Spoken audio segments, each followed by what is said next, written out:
This is Old Time Radio. An Old Time Radio broadcast. Old Time Radio with Inner Sanctum Mysteries presents The Vengeful Corpse, first broadcast on September 12, 1949.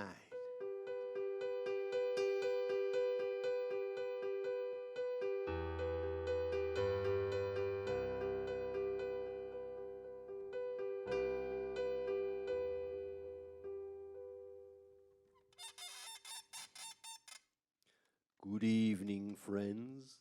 This is your host to welcome you through the creaking door into the inner sanctum.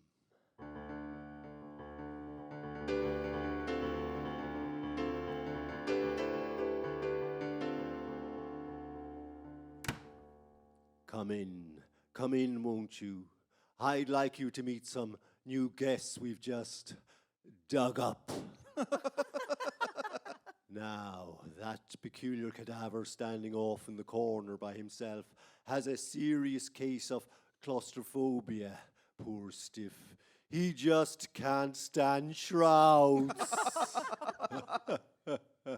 Now, this fellow to your right was a mountain climber in life. He took his wife on an alpine hike, and while they were going up an icy slope, he cut the rope that held them together, said he couldn't stand to be tied to one woman. And now, meet our most forgettable character, Wild-Eyed Willie. One day, Willie's ugly wife bit him.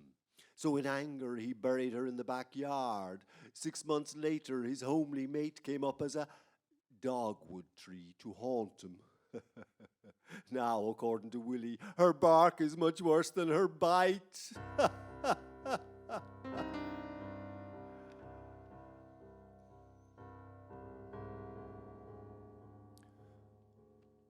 Please, friends, absolute silence. We want it so quiet you can hear a head drop.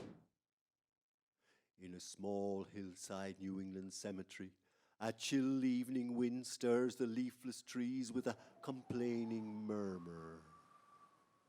A blood-red moon probes through the branches with grotesque fingers, touching the faded headstones with their eerie light. A frail, drawn-faced young woman sits on an old stone bench, listening acutely to the rustling of the branches, as if to capture some word whisper of the dead's forgotten past.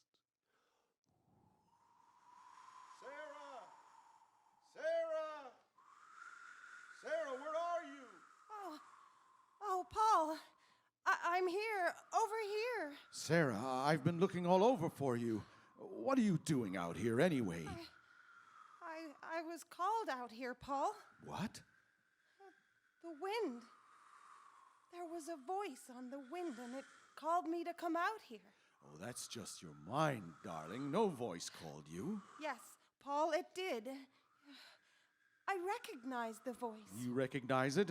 Then whose voice was it? It was old and tired and sort of cracked, but yet I recognized it as my own voice. You heard your own voice? Yes, Paul, and it was strongest right here where I'm sitting now among my family's graves. Hello there. Hello. It's just Mr. Griffin. The caretaker, I asked him to help me look for you. Oh, well, I see you found your wife all right, Mr. Seaton. Oh, yes, I found her all right, Mr. Griffin. I thought I saw Mrs. Seaton come to the graveyard here earlier. I didn't expect she'd still be... Oh, boy. Well, what's wrong? Oh, it's... What's the matter, Mr. Griffin? Oh, it's just I get a sort of funny feeling every time I pass this grave here. Well, what do you mean?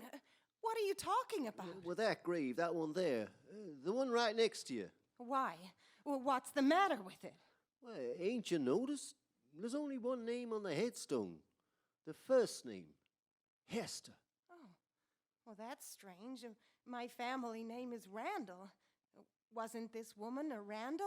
Oh, you don't know the story? What story are you talking about?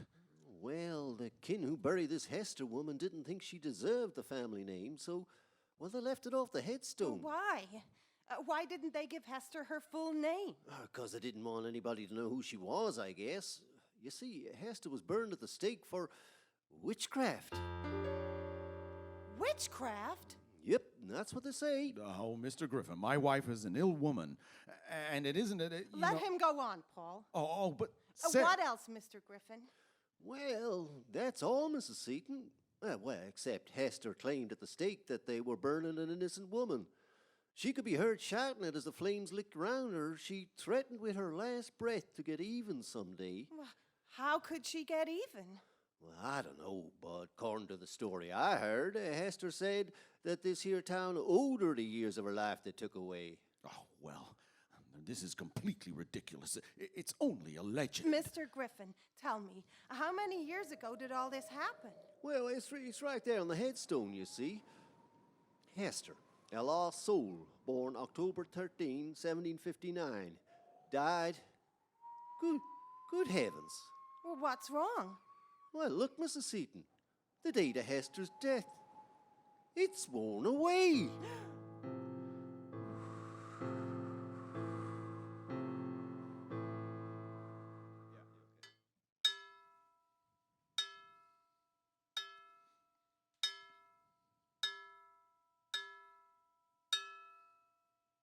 Sarah, Yes, Paul? what are you doing out of bed?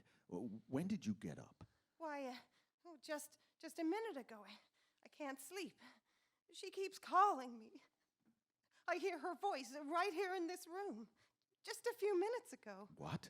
She was begging me to help her, telling me she never really lived and pleading with me to bring her back to life. Now, Sarah, you've just... I thought I saw her. Now, Sarah, believe me, She was dressed in a black dress and there was a large W on it. Well, that's for witch. And in her hand, she held a flaming torch. I'm going to call the doctor. Someone's at the door. All right, I'll go and see who it is. No, wait. I'll go. Good evening, Mrs. Seaton. Oh, why, Judge Foster. I hope I didn't awaken you folks. I saw a light in the window, so I... No, that's all right, Judge. Come right in. Oh, thank you. I'm sorry to be bothering you this time of night, Mr. Seaton, but I was looking out my window on the other side of the cemetery, and I thought I saw something or someone prowling around out there. I wondered, did they come over this way? Well, who was it?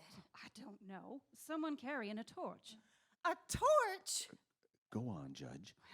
Of course, it could be that my eyes were playing tricks on me. They're not so good, but as far as I could make out, it was a woman dressed in black.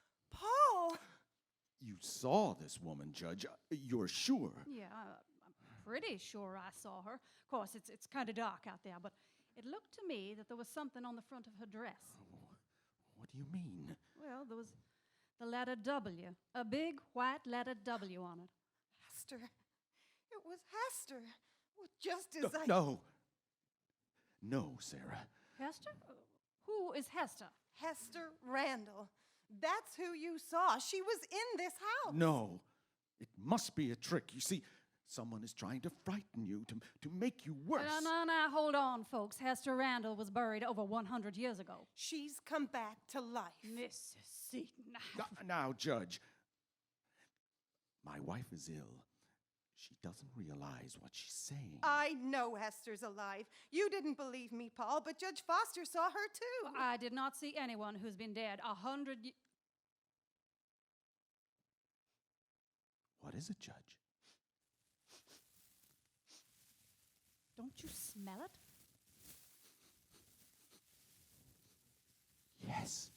Something's burning. It's the odor of burning flesh.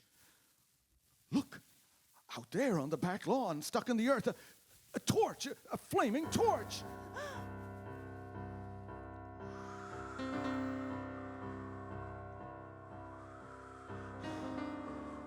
Sarah, I tell you, it's useless to have me dig up this grave. I've got to know, Paul. It's the only way I'll be sure. Careful, Mr. Seaton. You're just about deep enough for the coffin now, if it's still there. Oh, Judge, I don't know how you can sanction a thing like this. Mr. Seaton, you see, I want to know, too. Oh, but this is ridiculous. Oh, you've struck wood with the shovel. Yeah, that's the coffin, all right. Go easy now. That wood is soft with age and half rotted away. Okay, I think we can open it now. Wait, I'll give you a hand with the lid. There's something inside it.